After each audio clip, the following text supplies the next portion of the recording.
चतुर्थ अध्याय को संक्षेप में हम यहाँ समझ रहे हैं।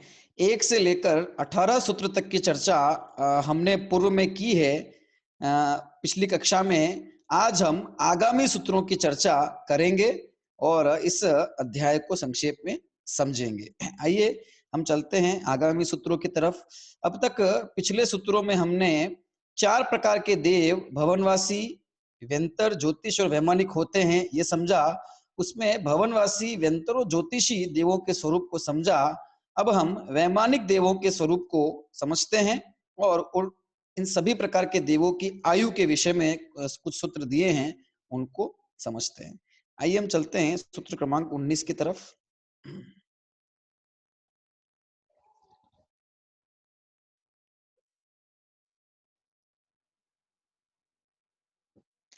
सूत्र क्रमांक 19 आप स्क्रीन पर आपके सामने है। सूत्र पाठ करता हूं मैं। इस सूत्र में जो 16 स्वर्ग हैं, उन 16 स्वर्गों के नाम दिए हैं तथा उसके ऊपर जो विमान हैं उनके सबके नाम यहाँ पर दिए गए हैं। देखिए कहाँ वैमानिक देव निवास करते हैं, उनके विमानों के नाम यहाँ पर दिए हैं। सूत्र पाठ करता हूँ। सूत्र 19।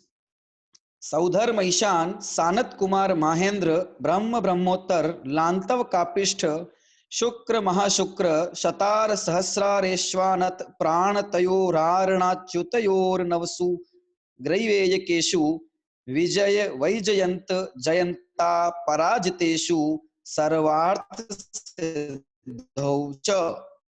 बड़ा है, इसमें सारे नाम दिए गए हैं। देखिए सूत्रार्थ देखते हैं हम।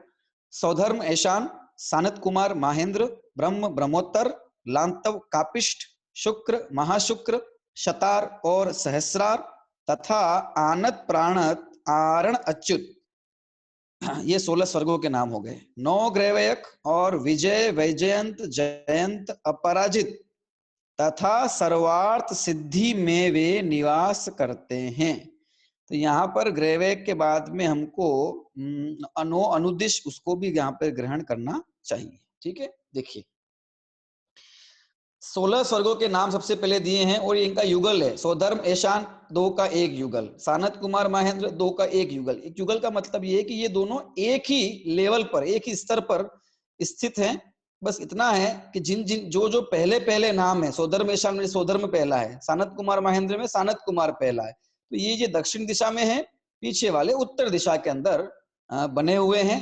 इस प्रकार से इनका ये सबकी स्थिति इन विमानों की बनी हुई है। ठीक है, और इन विमानों के अंदर जैसे कि सौधर्म ऐशान, इसका एक युगल है ना, दोनों का, और दोनों के मिलाकर कुछ पटल हैं।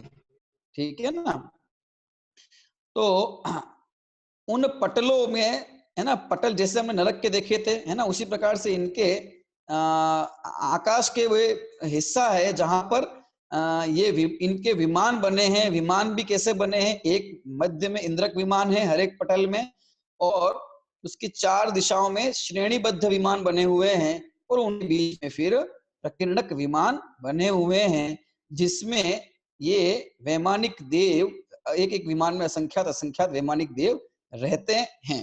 पहला जो पटल है सौधर्म ऐशान स्वर्ग के अंदर है ना, 31 पटल, इसमें जो पहला पटल है, उस पहले पटल के अंदर जो पहला विमान इंद्रक विमान है, उसका नाम है ऋतु इंद्रक विमान। ठीक है, जिसकी व्यास कितना है, 45 लाख योजन जिसका विस्तार है, 2.5 द्वीप जितना। ठीक है, और फिर ये तो जितने भी इंद्रक विमान है वे सब संख्यात योजन विस्तार वाले हैं, लेकिन जो श्रेणीबद्ध है वे सभी असंख्यात योजन विस्तार वाले होते हैं। जो प्रकीर्णक है उसमें कुछ संख्यात और कुछ असंख्यात योजन वाले विस्तार वाले होते हैं। ठीक है, तो ये संख्यात योजन विस्तार वाले विमान इंद्रक विमान है ना, ऋतु इंद्रक, ये पहला है। और अंतिम जो पटल है, कुल मिला के 63 पटल है। जो अंतिम पटल है 5 अनुत्तर के मध्य में 5 अनुत्तर वाला पटल, उसके मध्य का जो सर्वार्थ सिद्धि नाम का इंद्रक विमान है उसके मध्य में, तो पहला विमान वैमानिक विमानवासी देवों के जो विमान है उनका पहला पटल कौन सा है, पहले पटल का इंद्रक विमान का नाम क्या है, ऋतु इंद्रक विमान। और अंतिम जो पटल है उसके इंद्रक विमान का नाम क्या है, सर्वार्थ सिद्धि इंद्रक विमान। ठीक है, और बाकी मध्य में और पटल हैं। उसका विस्तार कितना है? क्रमशः घटता घटता अंत में 1,00,000 योजन विस्तार वाला वो इंद्रक विमान होता है। इन विमानों में है ना, ये इनके नगरियां बनी हैं देवों की, और वे वहां पर इनका निवास होता है। ठीक है, फिर इस तरह ये 16 स्वर्ग बने हुए हैं 2-2 के युगल में। उसके ऊपर फिर 9 ग्रह, उसके ऊपर 9 अनुदिश जो एक ही पटल पर बने हुए हैं, है ना, एक मध्य में, बाकी 8 दिशाओं में, और फिर ऊपर 5 अनुत्तर विमान एक ही पटल पर निर्मित हैं। ठीक है, और फिर उसके ऊपर थोड़ा ऊपर जाकर सिद्धशिला बनी है, और सिद्धशिला के ऊपर वात वलय, वात अंतिम वात वलय में सिद्ध ब्रह्मेष्ठी भगवान विराजते हैं। ठीक है, ये वैमानिक देव कहाँ रहते हैं, उनकी स्थिति ये बताई है। अब देखिए इनके बारे में कुछ और जानकारी यहाँ पर दी गई है ना, उसको अपन देखते हैं।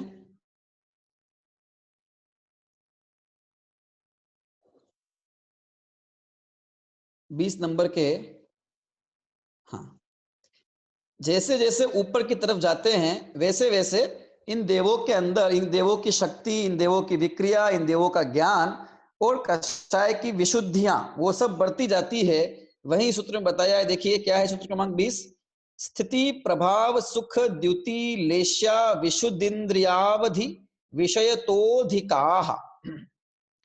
क्या कहते हैं? स्थिति प्रभाव सुख द्युति लेश्या विशुद्धि और इंद्रिय विषय और अवधि विषय की अपेक्षा ऊपर ऊपर के देव अधिक अधिक होते हैं। क्या मतलब इन सब का? देखिए, स्थिति, स्थिति मतलब आयु।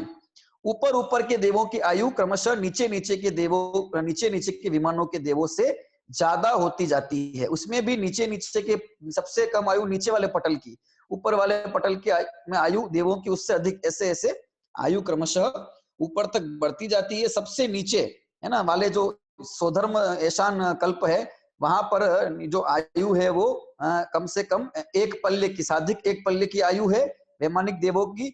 अधिकतम आयु कितनी है? 33 सागर की आयु होती है सर्वार सिद्धि में जो देव होते हैं उनकी नियम से। और अनुत्तर वासियों में भी बहुत उत्कृष्ट स्थिति वाले कुछ देव जो हैं वो 33 सागर वाले होते हैं। क्रमशः आयु बढ़ती जाती है ऊपर तक बढ़ते बढ़ते। ठीक है ना। प्रभाव, प्रभाव मतलब दूसरे का भला बुरा करने की जो इनकी शक्ति विशेष है ना, विक्रिया करने की शक्ति, या अथवा जो इनकी आत्मिक शक्ति है ना, शक्ति का प्रभाव जो है वो इनका जो है वो अधिक क्रमशः बढ़ता बढ़ता ऊपर ऊपर में देवों में जाता है। ठीक है। सुख इंद्रिय विषयों की सामग्री अथवा इंद्रिय सुख जो है, इंद्रिय सुख जो है इनका क्रमशः ऊपर ऊपर के देवों में बढ़ता है। ऊपर ऊपर के देवों में चेष्टाएं घटती जाती है, लेकिन सुख जो है वो इनका बढ़ता जाता है। इंद्रिय सुख इनका अधिक से अधिक बढ़ता है। संतोष इनको अधिक है। आकुलता है ना भोगों की इनको कम होती है, इसलिए वे सुखी भी होते हैं। द्युति मतलब चमक, शरीर अधिक कांतिमान होता जाता है। वस्त्र आभूषणों की चमक भी अधिक अधिक बढ़ती जाती है। लेशा विशुद्धि है ना, लेशा विशुद्धि मतलब इनकी जो कषाय है ना, कषाय की मंदता क्रमशः ऊपर ऊपर के स्वर्गों में होती चली जाती है। इंद्रिय ज्ञान है ना, इंद्रिय ज्ञान भी इनका क्रमशः अधिक सशक्त होता है ना, अधिक होता है। और अवधि ज्ञान भी क्रमशः जो है वो बढ़ता चला जाता है ना। अब वो चार्ट के माध्यम से हमने देखा भी था है ना, अभी फिर देखेंगे अपन कैसे कैसे कहाँ कहाँ तक अवधि ज्ञान होता है। तो पहले युगल जो सोदर मेशान युगल के देव है ना, उनका अवधि ज्ञान पहले स्वर्ग तक होता है। पहले स्वर्ग मतलब उनका वो विक्रिया जो है वो पहले स्वर्ग तक होती है। और जो 33वें स्वर्ग मतलब अनुदिश अनुत्तरवासी देव होते हैं, उन पूरी लोक नाड़ी पर्यंत जो है वो वे 7वें नरक पर्यंत भी गमन करने की शक्ति रखते हैं। ठीक है। तो ऐसा इनका जो है वो शक्ति भी जो है क्रमशः आगे आगे बढ़ती जाती है। अवधि ज्ञान भी जो है इनका क्रमशः क्रमशः आगे आगे अधिक अधिक अधिक होता चला जाता है ना। इस प्रकार का ये इनका क्रमशः ऊपर ऊपर बढ़ते हैं तो सब चीजें इनमें बढ़ती चली जाती है। कुछ चीजें घटती भी है। क्या घटती है? देखिए सूत्र क्रमांक 21 के अंदर, गति शरीर परिग्रहाभिमान को हीना, गति शरीर परिग्रह और अभिमान की अपेक्षा ऊपर ऊपर के देव हीन होते हैं। घटता क्या है? गति, गति मतलब गमन करने की शक्ति ज्यादा बढ़ जाती है। ज्यादा होती, लेकिन गमन करने की इच्छा देवों की क्रमशः घटती है, क्योंकि इनके कषाय की मंदता होती है, लेशा की विशुद्धि अधिक होती जाती है, इसलिए वो घटती जाती है। इसीलिए 16 स्वर्ग तक के देव तो भगवान के पंचकल्याणक आदि में या नंदीश्वर दीप आदि में पूजन विधान, जैसे अभी अभी अष्टानिका चल रही है तो नंदीश्वर स्वर्ग के देव वहां पर उपस्थित होंगे। लेकिन उसके ऊपर के 9 ग्रह अनुदिश अनुत्तर के जो देव होते हैं वे अपने अपने विमानों को छोड़कर भी कहीं जाते नहीं हैं, और अवधि ज्ञान है ही तो वहां से प्रत्यक्ष देखकर ही दर्शन इत्यादि कर लेते हैं। ठीक है। शरीर शरीर यानी कि शरीर की जो अवगाहना है, जो ऊंचाई है, वो भी क्रमशः घटती जाती है। 7 हाथ की ऊंचाई सौधर्म युगल के देवों की होती है, जो कि घटते घटते ऊपर सर्वार्थ सिद्धि के जो देव है वे है ना, अनुत्तर के देव है, वे 1 हाथ की ऊंचाई वाले वे होते हैं, इनमें घटता है। ठीक है ना। शरीर की ऊंचाई घट रही है, इसका मतलब पुण्य कम है ऐसा कुछ नहीं है, क्योंकि पुण्य तो वे अधिक पुण्यशाली ही है ना। शरीर की ऊंचाई यद्यपि कम है, तो शरीर की ऊंचाई ज्यादा होने से पुण्य का कोई ऐसा संबंध नहीं है ना। लेकिन पुण्य का संबंध बाहर के जो इंद्रिय वैभव है, इंद्रिय सुख है ना, बाहर में अनुकूलताएं हैं, उससे है, और उनके शरीर की कांति विशेष है तो वो अधिक है सब कुछ। परिग्रह, तो परिग्रह की अपेक्षा देखें, अर्थात ममता का जो उनका परिणाम है, ममत्व का परिणाम, मूर्छा का परिणाम जो है वो क्रमशः कम होता चला जाता है ना, नीचे नीचे देवों की अपेक्षा ऊपर ऊपर के देवों के अंदर। और अभिमान, अभिमान कषाय का भाव है ना, लेशा विशुद्धि उनको अधिक है, तो शक्ति अधिक है, बल अधिक है, ज्ञान की विशुद्धि उनकी अधिक है, गमन करने की ताकत उनकी ज्यादा है, जानने की ताकत ज्यादा है, लेकिन अभिमान उनका कम है ना। ज्ञान शक्ति किसी का, उनको अभिमान क्रमशः कम होता जाता है।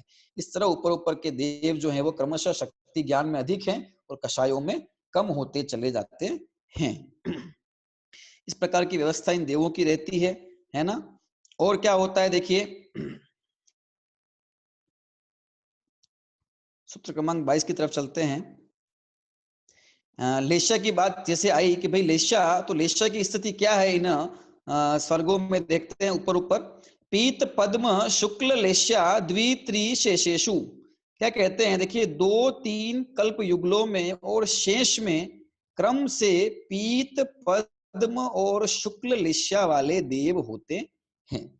क्या मतलब है इसका, देखिए जगन्य पीत लेशा तक तो भवनत्रिक में होती है, और उसके बाद जो वैमानिक देव हैं उनमें मध्यम पीत लेशा से युक्त परिणाम वाले देव होते हैं, उसको अपन पीत पद्म और शुक्ल लेशा वाले परिणाम वाले देव कहेंगे। तो क्रमशः ऊपर ऊपर के युगल में जब जाते हैं तो वे लेशा जो है वो विशुद्धतर होती चली जाती है। ठीक है ना। वो लेशा कैसी होती है, क्या होती है, किस किस युगल में, अपन इसको एक चार्ट के माध्यम से जरा समझ लेते हैं। देखिए ये चार्ट दिया हुआ है, भावलेशा पहले और दूसरे स्वर्ग के अंदर, देखो अवधि ज्ञान का क्षेत्र वगैरह भी सब दिया हुआ है ना। मध्यम पीतलेश्या तीसरे चौथे स्वर्ग के अंदर, उत्कृष्ट पीतलेश्या और जगन्य पद्मलेश्या 5वें 6ठे तो 7वें 8वें में, 4 में मध्यम पद्म, 9वें 11वें 12वें में उत्पद्म और जगन्य शुक्ल, 13वें 14वें में मध्यम शुक्ल लेश्या, 15वें 16वें में भी शुक्ल लेश्या। ठीक है। ग्रहवयकों में भी मध्यम शुक्ल और उससे ऊपर परम शुक्ल लेश्या उन जीवों के पाई जाती है। इसमें इतना विशेष जानना कि 5वें स्वर्ग के अंदर वैसे तो मध्यम पद्म लेश्या तक के परिणाम कहे हैं, लेकिन इसमें लोकांतिक देव विराजते हैं, है ना। उनकी समस्त दिशाओं के अंत भागों में, लोक के ब्रह्म स्वर्ग के अंतिम दिशा में सब तरफ वे शुक्ल लेशा के धारी होते हैं, एक भवावतारी होते हैं। उनकी चर्चा आगामी सूत्रों में आने भी वाली है। ठीक है। इस तरह ये लेशा संबंधी चर्चा अपन ने की है, चार्ट के माध्यम से उसे और अच्छे से समझा जा सकता है। ठीक है। अब हम देखते हैं और क्या विशेष बात है। कल्प की बात की तो कल्प कहां तक कहलाते हैं ये एक सूत्र में बता दिया, सूत्र क्रमांक 23, प्राग ग्रैवेय केभ्यः कल्पाः, प्राक ग्रैवेको से पहले जो विमान हैं वे सब कल्प कहलाते हैं। सूत्रार्थ देखिए, ग्रैवेको से पहले तक कल्प हैं। ठीक है ना, कि 1 से लेकर 16 स्वर्ग तक जो हैं कल्प हैं। ठीक है। तो उनमें 12 कल्प बन जाते हैं। ठीक है, क्योंकि वहां पर शुरू के 4 स्वर्गों में 4 इंद्र हैं, तो 4 कल्प संबंधी 4 इंद्र हो गए।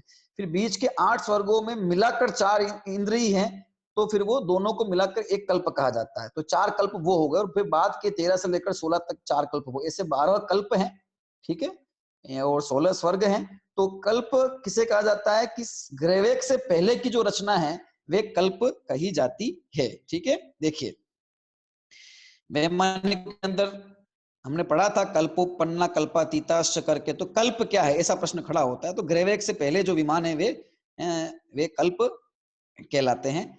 कल्पोपन्न 12 इंद्रादि की व्यवस्था, 12 इंद्र, इसलिए 12 इंद्र संबंधी 12 कल्प। और अहम इंद्र सभी इंद्र होते हैं, इंद्रादि 10 प्रकार की व्यवस्था यहाँ पर, इंद्र सामान्य ऐसे नहीं होती है, ये कल्पातीत कहलाते हैं, ठीक है, ये हो गया। अब देखिए इन्हीं विमानवासी जो देव होते हैं उनमें एक विशिष्ट प्रकार के देव होते हैं जो अत्यंत वैराग्य नाम के धारी होते हैं, एक भवतारी होते हैं और देवों के गुरु के समान होते हैं, ठीक है, लोकांत देव कहा जाता है। तो उस संबंधी 2 सूत्र दिए हैं, देखिए यहाँ पर सूत्र नंबर 24, ब्रह्म लोकालया लौकांतिका। ये लौकांतिक देव जो हैं वे कहाँ रहते हैं, हमने देखा है ना पंच कल्याणकों के अंदर भगवान के दीक्षा कल्याण के अवसर पर उनके वैराग्य की अनुमोदना करने के लिए आते हैं, वैराग्य का उद्बोधन करने के लिए आते हैं।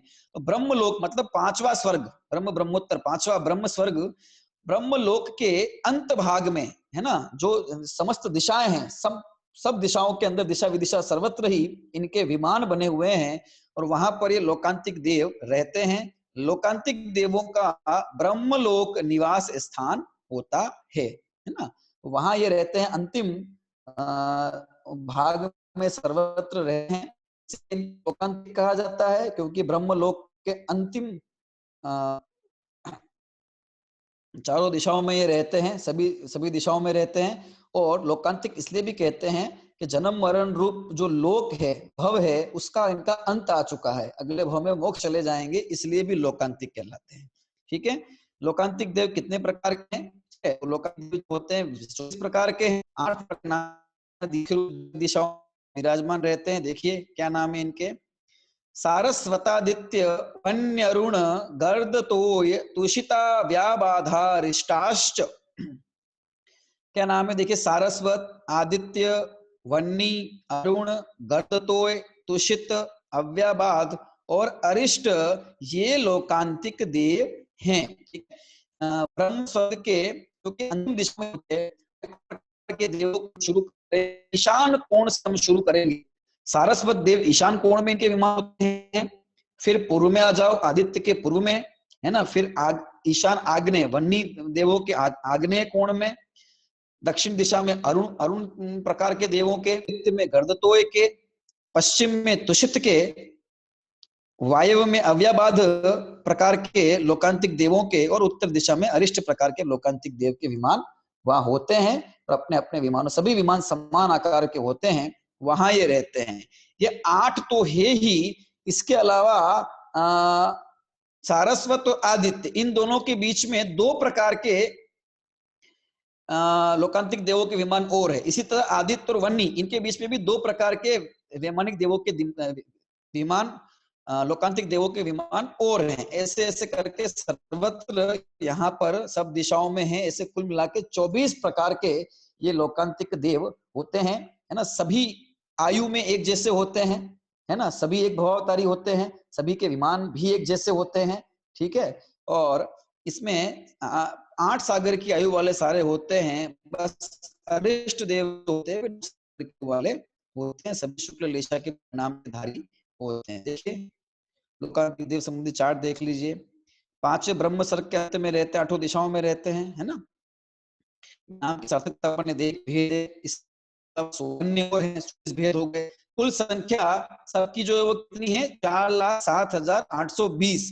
तो वो कैसे होती है वो भी हमने जाना था, है ना, शुरू करके, है ना, तो वो भी हमको ख्याल में रहे, वो लोक सार्जी के आधार पर हमने देखा था। विशेषता देखे क्या है, स्वतंत्र होते हैं, इनमें कोई इंद्रादि की व्यवस्था नहीं होती, ठीक है। ब्रह्म स्वर्ग का जो इंद्र है ना, वो पूरे ब्रह्म युगल का, उसका भी आधिपत्य नहीं होता है। परस्पर हीनाधिकता से रहित होते हैं, हीनाधिक नहीं होते, कम ज्यादा नहीं होते, शक्ति में, आयु में, किसी भी चीज में।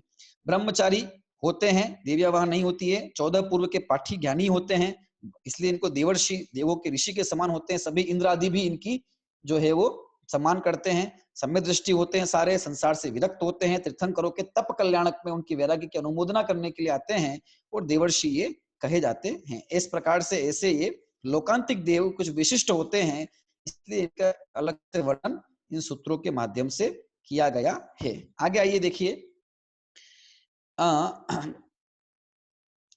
सूत्र क्रमांक 26 की ओर चलते हैं। अब और क्या वर्णन ये देवों का करते हैं आगे। एक भवावतारी हम चर्चा कर रहे हैं काफी समय से, ये एक भवावतारी। तो यहाँ पर द्विचरम, दो चरम वाले कौन है उनकी चर्चा की। देखिए सूत्र क्रमांक 26 में, विजयादिषु द्विचरमाः। ठीक है, सूत्रार्थ क्या है, विजयादिक में दो चरम वाले देव होते हैं। दो चरम वाले देव होते हैं, मतलब चरम शरीर जो है अधिक से अधिक 2 बार वे मनुष्य भव को धारण करते हैं और उसके बाद मोक्ष चले जाते हैं। विजयादिषु से यहाँ पर विजय, वैजयंत, जयंत, अपराजित, ये 4 तो अनुत्तर विमान लेना है और 9 अनुदिश विमानों को ग्रहण कर लेना है। इनमें रहने वाले देव द्विचरम वाले होते हैं। ठीक है, इसका अर्थ क्या है, देखिए इन विजयादिक से च्युत होकर वे मनुष्य होते हैं। ठीक है, फिर वापस विजयादिक में चले जाते हैं, फिर मनुष्य होते हैं और मोक्ष चले जाते हैं। 2 बार, अधिक से अधिक 2 बार ही मनुष्य भव को वो धारण करते हैं, है ना। ये नियम नहीं है कि सब 2 बार ही करेंगे, लेकिन 2 बार से अधिक नहीं करेंगे। बहुत सारे इसमें सीधे विजयादिक से च्युत होकर मनुष्य भव आते हैं, मुनि अवस्था धारण करके मोक्ष चले जाते हैं। तीर्थंकरादिक भी हमारे इन यहाँ से आए हुए हैं ना, मोक्ष पद को प्राप्त, लेकिन अधिक से अधिक 2 बार ही मनुष्य भव को वो वहां प्राप्त करते हैं। ठीक है, ये व्यवस्था होती है। कुछ विशिष्ट बातें इसमें ऐसी भी है कि वो सोधर्म ईशान आदि में भी जाते हैं बीच में, तो उसकी गणना यहाँ नहीं है, यहाँ तो विजयादिक से 2 बार ही जाते हैं, इस प्रकार की बात है। ठीक है, तो 9 अनुदिश और 4 अनुत्तर। रही बात सर्वार्थ सिद्धि की, तो सर्वार्थ सिद्धि वाले नियम से एक भवावतारी होते हैं, इसलिए वे द्विचरम नहीं होते, तो उनको यहाँ ग्रहण नहीं करना चाहिए। ठीक है ना, वे तो एक चरम वाले ही होते हैं।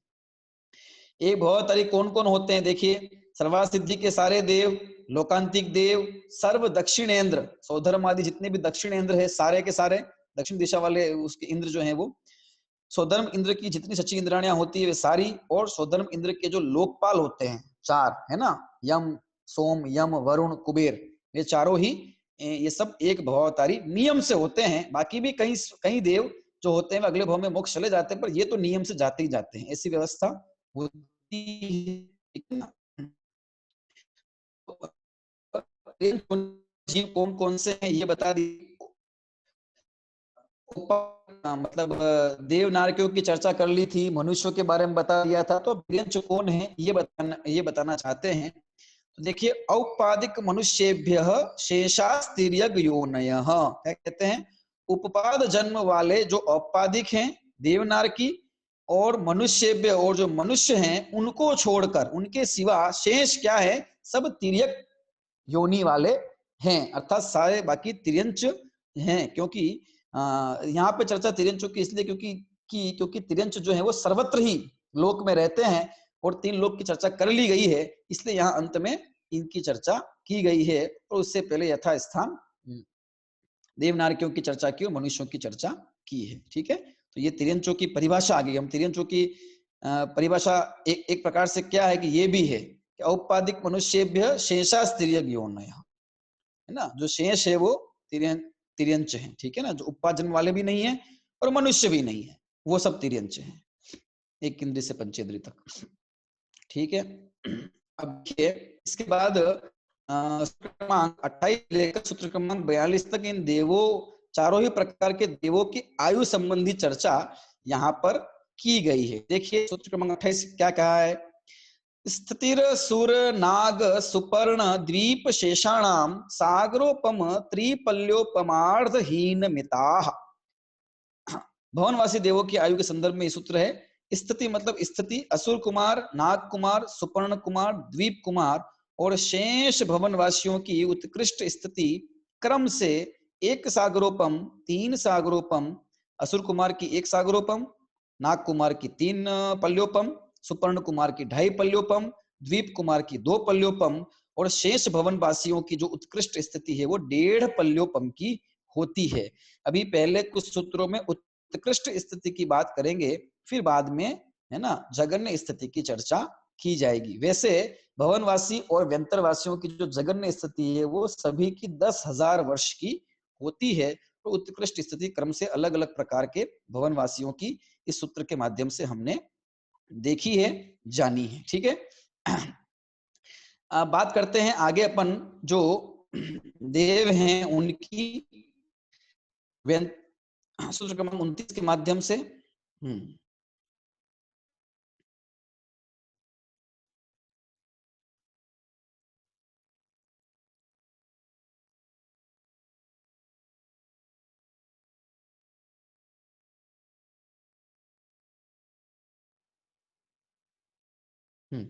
इसके बाद जो है वैमानिक देवों की स्थिति के बारे में चर्चा शुरू करते हैं आचार्य। देखिए, सौधर्मयान यो हो सागरोपमे अधिके, सौधर्म और ऐशान कल्प में जो उत्कृष्ट आयु है उसी की बात चल रही है अभी। 2 सागरोपम से कुछ अधिक उत्कृष्ट स्थिति उनकी होती है, यहाँ पर बताया।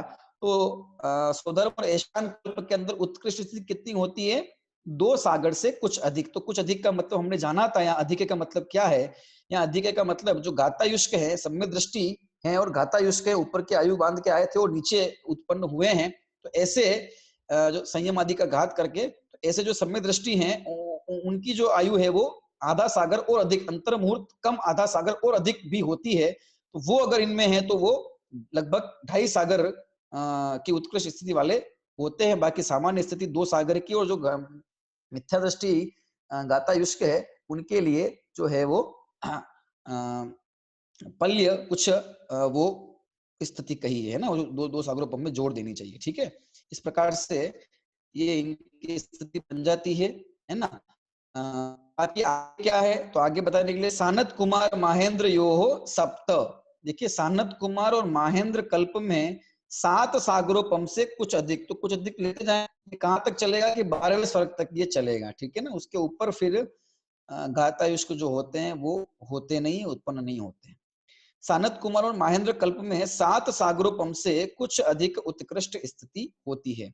फिर उसके बाद उत्कृष्ट स्थिति क्या है ना, वो बताइए। देखिए यहाँ पर त्रिसप्त नवैकादश त्रयोदश पंचदश भीरधिकानि तु, ब्रह्म ब्रह्मोत्तर युगल से लेकर प्रत्येक युगल में, ठीक है, युगल मतलब 2-2 स्वर्ग, आरण अच्युत तक, यानी कि 5वें 6ठे स्वर्ग से लेकर और फिर 15वें 16वें स्वर्ग तक क्रम से साधिक 3 से अधिक 7 सागरोपम अपन को बढ़ाते जाना है। 3 से अधिक 7 सागरोपम मतलब 10 सागर, 7 से अधिक 7 सागरोपम मतलब 14 सागर, साधिक 9 से अधिक 7 सागरोपम मतलब साधिक 16 सागर, साधिक 11 से अधिक 7 सागरोपम मतलब साधिक 18 सागर। ठीक है, ये हो गया 12वें स्वर्ग तक। उसके बाद फिर, है ना, ये साधिक नहीं होगा। उसके बाद फिर फिक्स ही है ना, कितना है, 13 से अधिक 7 सागरोपम 20 सागरोपम और 15 से अधिक 22 सागरोपम की उत्कृष्ट स्थिति होती है। ठीक है, युगलों के अंदर ये इनकी उत्कृष्ट स्थिति होती है। ठीक है, उससे ऊपर क्या होता है अपन एक चार्ट देख लेते हैं। चार्ट अपन थोड़ा समझ लेते हैं इसको, आयु को, तो थोड़ा सा समझने में आसानी हो जाएगी। देखिए, वैमानिक देवों की जो आयु है वो देखिए, उत्कृष्ट आयु, ठीक है ना,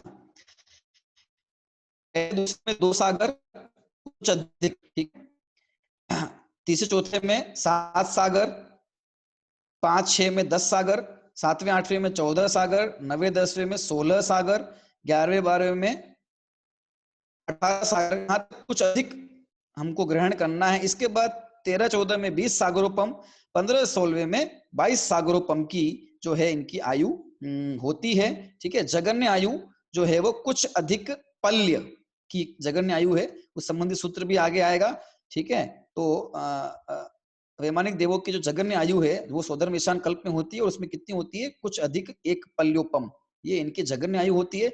बाकी ऊपर ऊपर के स्वर्गों में नीचे नीचे की जो जगन्य आयु है वही ऊपर ऊपर के नीचे नीचे की जो उत्कृष्ट आयु है वही ऊपर ऊपर के युगलों की, ऊपर ऊपर के विमानों की जगन्य आयु हो जाती है। ठीक है ना, ये हमको जानना चाहिए। देवांगनाओं की भी देखो यहाँ पर आयु सबकी दी हुई है, तो वो हमको जान लेना चाहिए, है ना। पहले दूसरे स्वर्ग में जैसे कि 5 पल्य और 7 पल्य उत्कृष्ट है, जगन्य तो वही है जो दी हुई है देव देवियों की। इसी तरह 3 4 के अंदर फिर इससे बढ़ा दो दो दो दो बढ़ाते जाएंगे अपन, है ना, 12वें स्वर्ग तक। उसके बाद अपन 7 7 बढ़ाते जाएंगे 16वें स्वर्ग तक। तो 55 पल्ले की आयु 16वें स्वर्ग की देवी की उत्कृष्ट आयु होती है। उसके बाद फिर देवियां होती नहीं है। ठीक है, अभी देखिए हमने बात की थी गातायुष की जो सम्यक दृष्टि है उनकी आधा सागर अधिक होती है, अंतर मूर्त कम। मिथ्या दृष्टि की कितनी होती है कि उनके पल्ले के असंख्यात भाग अधिक होती है ना, वो हमको जानना चाहिए 12वें स्वर्ग तक। ठीक है, उसके ऊपर क्या होता है तो सूत्र दिया हुआ है, उसके ऊपर देखिए, आरणाच्युता दूर्ध्व में कई केन नवसु ग्रैवेय केशु विजयादिशु सर्वार्थ सिद्धौ च। क्या कह रहे हैं, आरण अच्युत स्वर्ग के ऊपर जो 9 ग्रैवेयक हैं उसमें फिर जो अच्युत स्वर्ग की जो जितनी उत्कृष्ट आयु है उसमें फिर एक एक सागर बढ़ाते जाओ। 22 सागर है ना, फिर 23 सागर से बढ़ाते जाओ। 9 ग्रैवेयकों में से प्रत्येक में एक एक बढ़ाओ, 23 24 25 26 27 28 29 30 31 सागर। सबसे ऊपर वाले ग्रैवेयक की आयु, देव की आयु उत्कृष्ट आयु 31 सागर है। ठीक है, और सबसे नीचे वाले की उत्कृष्ट आयु 23 सागर है। ऐसे प्रत्येक के अंदर है। उससे ऊपर 9 अनुदिश है, तो अनुदिशों में उत्कृष्ट आयु 32 सागर है। ठीक है, और सर्वार्थ उसके ऊपर अनुत्तर है, तो अनुत्तरों में उत्कृष्ट आयु 33 सागर की होती है। जिसमें भी जो सर्वार्थ सिद्धि है उसमें तो उत्कृष्ट जगन्य सब कुछ एक ही आयु होती है 33 सागर। लेकिन अनुत्तरों के अंदर दूसरे जो अनुत्तर है सर्वार्थ सिद्धि को छोड़कर वहां उत्कृष्ट 33 है और जगन्य 32 सागर की होती है। ठीक है, इस प्रकार से ये उत्कृष्ट आयु की चर्चा हुई। अब देखिए अपरा जगन्य आयु की बात करते हैं, तो अपरा पल्योपम मधिकम, जो स्वधर्म और ऐशान कल्प है उसमें जगन्य आयु कितनी होती है, साधिक 1 पल्योपम। ये देखा था हमने अभी। और आगे आगे के स्वर्गों में विमानों में जो है वो जगन्य आयु कितनी होती है, तो देखिए परतः परतः पूर्वा पूर्वानंतरा, आगे आगे पूर्व पूर्व की उत्कृष्ट स्थिति, अनंतर अनंतर की जगन्य स्थिति है। यानी कि आगे आगे जो स्वर्ग हैं उनकी जगन्य स्थिति कितनी है, जो नीचे नीचे के स्वर्ग हैं उनकी जो उत्कृष्ट स्थिति है वही ऊपर ऊपर के स्वर्गों की जगन्य स्थिति जान लेनी चाहिए। ठीक है, जैसे 2 सागर की उत्कृष्ट स्थिति किसकी है, स्वधर्मेशान कल्प की, तो ये सनत कुमार महेंद्र की जगन्य स्थिति है। उसकी 7 सागर सनत कुमार महेंद्र की तो ब्रह्म ब्रह्मोत्तर की जगन्य है, उसमें एक समय प्लस कर देना है ना, 2 सागर प्लस एक समय ऐसे, तो इनकी जो है वो जगन्य स्थिति आ जाएगी। ये वैमानिक देवों की स्थिति संबंधी कुछ चर्चा की है। अभी आगे और चर्चा करते हैं।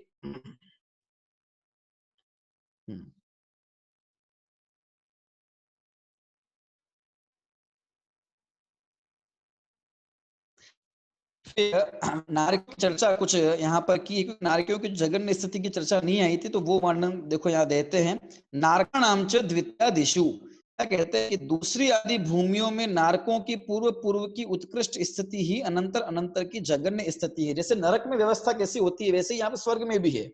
इस स्वर्ग में वैसे नरक में, बस स्वर्ग में ऊपर ऊपर जाना है ना, नरक में नीचे नीचे आना है, क्योंकि इनकी बनावट ऐसी ही है, बसावट भी ऐसी ही है। देखिए नारका नाम, नरकों के अंदर नीचे ऊपर ऊपर की जो उत्कृष्ट आयु है वो नीचे नीचे की जगन्य आयु होती है। ठीक है ना, जैसे पहले स्वर्ग की उत्कृष्ट आयु, पहले नरक की उत्कृष्ट आयु 1 सागर है, तो वही 1 सागर प्लस एक समय दूसरे की जगन्य स्थिति है। तो यही मतलब यहाँ पर है, ये ग्रहण करना चाहिए, है ना। इसी तरह नीचे नीचे आते जाना है। और पहले की जगन्य आयु कितनी है फिर ये, क्योंकि दूसरे की तो कितनी है कि जो पहले की उत्कृष्ट है वो उत्कृष्ट कितनी है वो पहले बता के आया तीसरे अध्याय में, तो पहले की जगन्य नहीं पता है तो वो बताते हैं। देखिए 10 वर्ष सहस्राणी प्रथमायाम, जो प्रथम नरक भूमि है उसकी 10,000 वर्ष की जगन्य स्थिति होती है। ठीक है, यहाँ बताया। अब ये जो बताया, अब ये 10,000 वर्ष की जगन्य स्थिति और किस किस की होती है, तो यहाँ देखिए सूत्र क्रमांक 37 के अंदर भवनेषु च, भवन वासियों की जो उत्कृष्ट स्थिति तो बताई दी ऊपर सूत्र के माध्यम से, अब इनकी जगन्य बता रहे हैं कि भवन वासियों में भी 10,000 वर्ष की जगन्य स्थिति होती है। और किसकी होती है कि व्यंतराणाम च, है ना, व्यंतर वासियों की भी 10,000 वर्ष की जगन्य स्थिति होती है। व्यंतरों की उत्कृष्ट कितनी होती है कि ये बात नहीं आई, तो कहते हैं परापल्योपम अधिकम, इनकी जो उत्कृष्ट स्थिति है व्यंतरों की साधिक 1 पल्योपम की जाननी चाहिए। ठीक है, इस प्रकार इनकी चर्चा आ गई। रही बात ज्योतिषों की, तो उनकी बात करते हैं। देखिए ज्योतिष का नाम च, है ना, ज्योतिषकों की भी जो उत्कृष्ट स्थिति है वो कितनी है, साधिक 1 पल्ले की होती है। और इनकी जगन्य कितनी होती है, तो देखिए तदष्ट भागो परा, है ना, ज्योतिषों की जितनी उत्कृष्ट स्थिति है उसका 8वां भाग यानी कि पल्ले का 8वां भाग जो है ये इनकी जगन्य स्थिति जाननी चाहिए। तो 5 प्रकार के ज्योतिषी देव हैं, तो उसमें सबकी जगन्य स्थिति पल्ले का 8वां भाग नहीं है, लेकिन जो नक्षत्र तारे हैं, है ना, इनकी जो जगन्य स्थिति है वो पल्ले का 8वां भाग है। अन्यों की स्थिति इस चार्ट के माध्यम से अपन देखो समझ सकते हैं, है ना। देखिए चार्ट अपन देख लेते हैं, इसमें आयु संबंधी बातें दी हुई है ना। भवनत्रिक की आयु देखिए, जगन्य आयु भवनवासियों की, व्यंतरों की 10,000 वर्ष उत्कृष्ट हमने देख ली है ना। देवांगनाओं की आयु भी यहाँ पर सर्वत्र दी हुई है, ठीक है। और ज्योतिषों के अंदर पल्ले का 8वां भाग जगन्य है, उत्कृष्ट 1 पल्ले है। चंद्र की आयु उत्कृष्ट कितनी है, पल्ले प्लस 1,00,000 वर्ष। सूर्य की पल्ले प्लस 1,000 वर्ष। ग्रहों की ग्रह में जो शुक्र है उसकी पल्ले प्लस 100 वर्ष है। बृहस्पति की पूरा 1 पल्ले है। तो अन्यों की फिर पल्ले का जो है आधा भाग है। नक्षत्र की पल्ले का आधा भाग और तारों की पल्ले का चौथाई भाग। सूर्य चंद्र ग्रह की जगन्य स्थिति पल्ले का चौथाई भाग और नक्षत्र तारों की जगन्य स्थिति पल्ले का 8वां भाग होती है। नक्षत्र तारों की, इसका मतलब यहाँ ये विमान की नहीं, विमान में रहने वाले देवों की बात हो रही है, ठीक है। और यहाँ पे देवियों की अपने अपने देवों से आधी आधी होती है। आहार इच्छा कब होती है वो सब हमने चर्चा की थी विस्तार से, तो ये सब चर्चा यहाँ पर है। अंतिम सूत्र में लोकांतिक देवों की आयु के बारे में चर्चा की है। देखिए सूत्र क्या दिया है लोकांतिक देवों का।